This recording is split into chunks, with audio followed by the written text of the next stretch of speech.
हे बघा आम्ही लावगड करतोय। ही आहे काकडीची रोपं।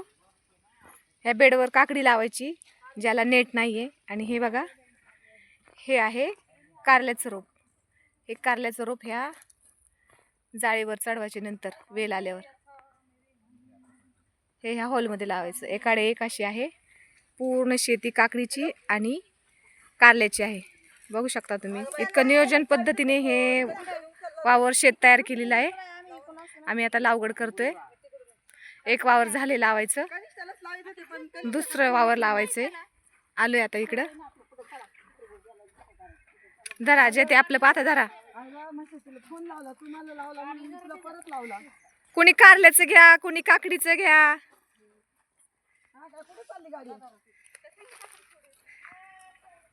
इतकं नियोजन पद्धतीने शेत करतात हे शेतकरी की बस रे बस। एकाच वावरात दोन पिकं, एक काकडीचं आणि एक कारल्याचं, अशी 3 वावरं आहेत त्यांची। खूप छान पद्धतीने शेती करतात। आम्ही आलो आता लावगडीला। चला भेटूया पुढच्या व्हिडिओमध्ये। धन्यवाद।